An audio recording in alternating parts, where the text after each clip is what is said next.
The Orange and Blackback brings you Tiger Talk from Pizza Hut here on, well, actually, I won't tell people what day it is because we're recording this, and when you see it, we'll be past the football season. Right.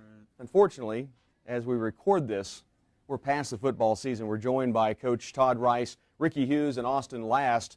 I know you guys had visions of already talking about a playoff game, what would have been this coming Friday. First, Coach, that didn't happen. So tell us about the finish to the season. You guys were close. I mean, really close in a lot of games and certainly in the playoffs. Yep. Yeah, unfortunately, I mean, we've been in the playoffs every year, and this year we came up a little bit short.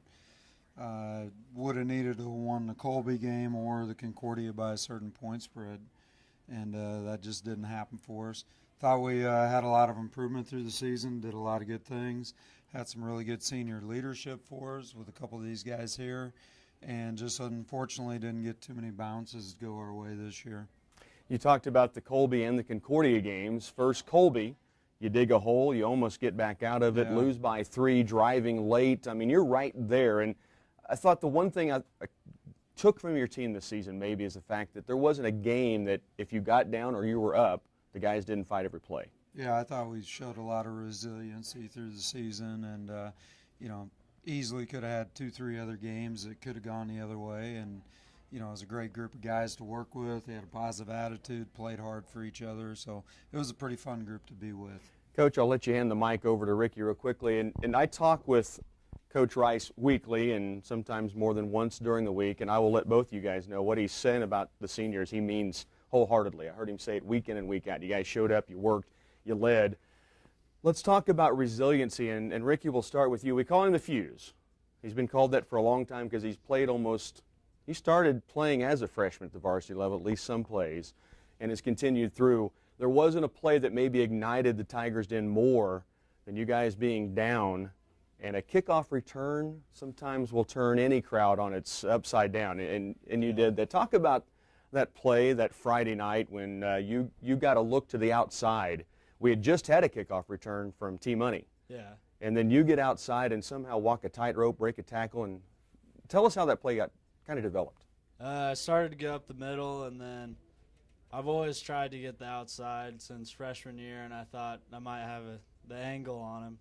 So I took off around the side and somehow managed to stay in bounds. But there's a lot of plays that I'll think are going to go somewhere, and that was one I thought, man, we've got a great return. You got about the midfield stripe on our sideline.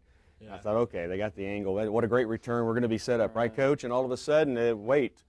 He's still going. Wait, he's gone. And what a return it was. And it really, I mean, it did light up the crowd. You guys were right in the midst of a couple of wins against Abilene and Wamego both, some of the best in the state, and you challenged them to the very end. You've played since you were a freshman, so tell us what it's been like to see this senior year get here and then, I'm guessing, fly by. It's really a weird feeling because you play a whole season with the guys that you're starting with, and then when they leave, you feel like you should be leaving too, but you're still there the next year. And now when it is finally your senior year, you think it'll be just the same, but then it's over, and then you're not there anymore.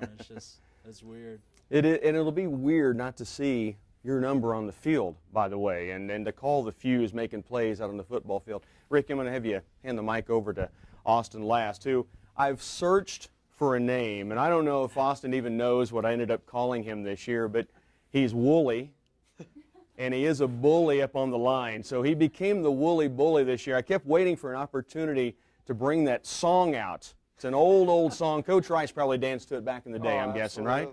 But you had a senior season. Randy Carlson and I talked about it quite a bit. We kept saying it looked like you were just having fun. Coach Rice said, Austin's one of those guys it's fun to be around. But even on the football field on Friday nights, you kept making – was it a fun year for you guys? It was a fun year. We may not have won very many games, but it was one of the funnest years of my life. I know that I follow you guys on social media, and so I get a little look into some of the thoughts on what's going on. And every game day came around, and Austin always had – there's one thing I want, and it was make something happen. He talked about the playoffs. I know disappointing to see the playoffs not happen for you guys. But the way you fought, and I'm going to bring up 3 games for you. And when we talk NCKL, I think we have to talk Wamego and Abilene first, and Concordia, 2 of those 3 teams in the playoffs. In all 3 of those games, you guys had chances and gave yourself chances. I'm going to start with Wamego because I talked with Coach Rice in pregame, and I'm taking a little while to get here. But I said, Wamego's got to be mad because they got blown out the week prior by Abilene, remember? And they were wanting to fix things. And Coach kind of gave me a stern answer during the pregame, and he said, everybody wants to fix things when they lose. And I think he said the mindset was you guys thought you'd go into that game and win that football game. Is that right? Yeah, we did. We thought Wamego was one of the best teams in the state at that time, obviously, and they just came off a tough loss. And I know at the beginning of the season we were expecting not to have a very good game against them, but as soon as we saw what they lost to Abilene, we kind of thought that we could actually win. So we went out there and played like we could win. And against every team. I just think you guys came in with that attitude that good things would happen. And they did. I know the wins didn't rack up like you guys wanted to. Real quickly before I let you guys get off the hook here, they were talking before, how many cameras we're going to have? I told Austin we had 47, I think, and it was only 2, so not much to deal with. Give us your favorite, it doesn't have to be this year. If it is, that's great. Your favorite memory of this football season or the football career for you here? Probably have to be whenever Ricky ran back his kick return against Abilene, because Abilene was supposed to kill us, and we were down by, we were just down by 1 at half. We were up by 1 at halftime, yeah. That was a great feeling. Yeah. It was amazing. Ricky, I'll let you take the mic from the woolly bully there and give us, you can't use the same story, although I'm guessing I've never had the opportunity to run a kick. I've never run a touchdown in, Coach, for that matter. But what would be a memory that really stands out for you this season or your career? When we were playing Goodland and Austin blocked that field goal, the PAT, it was almost the exact same scenario when we played Abilene my sophomore year. We ended up winning by 1, and it was from a blocked kick by Derek Revel. And then when we beat Goodland, it was almost the same feeling. And what a road trip out, and then to have a road trip back off of a 1-point win that blocked PAT was the difference. Coach, I'll let you take the mic real quickly before we wrap up here with Tiger football. And I think maybe that epitomizes what you have said to me and to anybody that would listen about this senior class. Their favorite memories about the other guy, not about themselves, right? Absolutely, and that's just the group of guys these guys were, played hard for each other every week. So it's a pretty neat group to be around. I know the work starts now for you and your staff and getting ready for next year, and you've got a great group coming up. I guess talk about maybe what these guys have been able to instill in them as they get ready for next year. I think just the work ethic that it takes. I think they did a great job with that leadership this year, and then too the fun factor with it.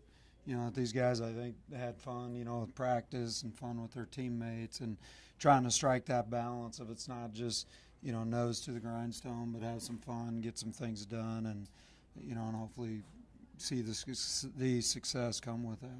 I would say there were 2 memories that will come back from this year, just with these 2 guys.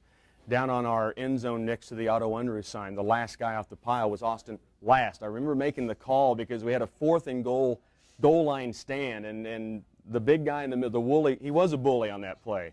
And then the tip pass, you mentioned Goodland on the interception from Ricky Hughes down the middle, and the ball gets tipped. That's one thing, but laying on his back, he gathers it in and brings in the eye. But those are just a couple. I know you've got a bunch of them too for these guys and more. Absolutely. So it really has been a fun year with Tiger football. I wish we were playing again, but not nearly as much as these 3 guys right here, I'm certain. So thanks so much for your time. Tiger Talk will continue next from the Pizza Hut in Clayson. Orange and Black Pack brings you back once again to the Pizza Hut. It's Tiger Talk, and we get a chance now to talk FFA. And first off, Jay Bonenbless is with us. So, Jay, I'm going to let you take the mic from BJ real quickly.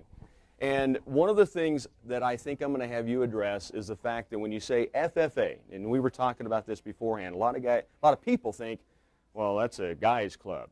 Well, obviously, with your family, it's not, Jay. So kind of talk about the numbers that you guys have out in FFA right now. Well, with my family, we increased the girl population by quite a bit, as most people know. But no, our chapter has 117 members, which is a little over a third of our high school. And about 38% of them are female, and then the rest of them are male. It's kind of ironic that most of our leadership is held down by females. And some of the adage of that is maybe if the girls will do it, the guys will let them. Uh-huh. But we do have an awfully strong chapter with an awfully good officer team, and we're just proud of all the kids that are involved in our program. I'm surprised Jay didn't go along with that and say that's kind of how life becomes later on. Females continue to be in charge. Yeah, I would agree. Correct? Yes, I thought that's so. almost end it, though. Answer it right there, and we'll close on that thought. B.J. Codd is with us. B.J., let's talk a little bit about your trip to Louisville, Kentucky, and what FFA was accomplishing there. While we were in Louisville, we had the opportunity to tour many of the Kentucky agriculture there. One of the places we stopped at was a local tobacco farm there. He was one of 3 tobacco farmers left in the county there. And it was very interesting. We got to see the process from planting the tobacco seed into the ground, and then all the maintenance required to grow the tobacco, and finally harvesting it. And then probably one of the most interesting part was putting the tobacco in the tobacco barns and drying and everything. We also had an opportunity to tour a thoroughbred horse racing facility, which was pretty interesting. It's where some previously retired racehorses went to. And finally, our agritourism adventure ended with an agritourism facility, which Little Farm just basically turned their whole farm around just so people could come out to a pumpkin patch and corn maze and hayrack ride. It was pretty interesting. While at the FFA convention there, we had the opportunity to listen to numerous different speakers. One of them was a quadriplegic who has a bunch of different videos on YouTube, and he spoke to us about being a true, authentic leader, which FFA is a big deal about. And then we also had the opportunity to break up into other leadership workshops as well. Caitlin has a little bit more to add as well. First, before you add to that, go ahead and give the mic to Caitlin, if you will. But when did this take place, the trip to Louisville? This took place last week. Okay. So, and we left on a Tuesday and then got back home on a Sunday afternoon. So, while we were there, we had the opportunity to be a 3-star chapter. And a 3-star is where you rank in the top for chapter development, student development, and community development. So that's a really big deal for us, and we were really excited about it. Talk about what's coming up for you guys. I know in December you've got a really big event that I know we were talking before coming on the air that you're really excited about. Well, on December 6th, we're planning to have a Farm Family Appreciation Night. And it's going to be at the Covenant Church, and we are bringing in Greg Peterson to talk about agriculture advocacy. And we just want to invite everybody in the Clay Center community that's tied to agriculture, and we just want to show them our appreciation. Now, Greg Peterson, for those who don't know, a lot of people know that name, the Peterson brothers. We've seen the YouTube videos, so it'll be a fun evening, it sounds like. Yes, we've got to talk to him a little bit, and he's excited. He's going to perform a few songs for us, so Cool. We're looking Very forward cool. to it. As the new year comes around then, when are your recruitment times for getting new members? Is that all the time? Yeah, it's all the time. We hold some different activities. Even when they're in 4th and 5th grade, we do 21st Century Ag Day, and we're showing them agriculture and FFA. And then we also have started an activity called Grow It, which we do in the spring with the middle schoolers to just show them the different opportunities that we have to offer.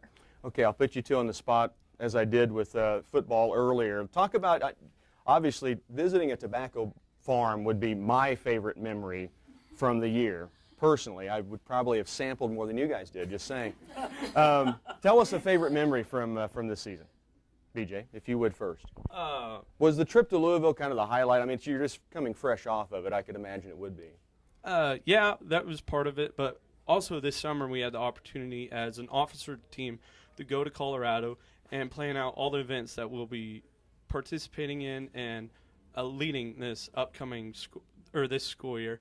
And that was a fun trip too. We got to learn more about each other and what made each other upset and everything, and just really get to know our officer team better. And I think so far that's been my most memorable part of my senior year as a FFA officer. Very, very cool. Now, I know you, Caitlin, you still have some time left, but we'll still let you have an opportunity to share a favorite moment this year. Well, so far this year, we've held a couple of chapter activities, and our most recent one was Fear Factor, and it was in the month of October, and we had all of our members run different stations for our chapter members, and it was just really awesome because it wasn't just us leading them, it was every member, and I thought that was really awesome, and everybody who came really enjoyed it, and it was a really good turnout. Very good. Jay, I want to give you the mic one last time as we wrap up here. This probably gives viewers an idea of what FFA does, because these are two great leaders in the short time that they're going to have a chance to hear them talk. But would you agree that's kind of a small sampling of what FFA does for leadership in the future? Yeah, we try to empower kids as much as we can, give them a ownership in what we do, let them make decisions. I'm there to advise. If I see the red flag, I'll usually bring it up. But we're trying to get them in a position to go back in the communities that they end up, wherever that might be. We hope it's here, but it might not be. And be the leaders of their communities. Be on the boards, be the little youth coaches, be the church, leadership, wherever they might end up. That's what we're after. And we think that we're turning out some pretty good kids. I think young men and women are doing some great things, obviously, with FFA. The Orange and Black Pack, Tiger Talk from Pizza Hut.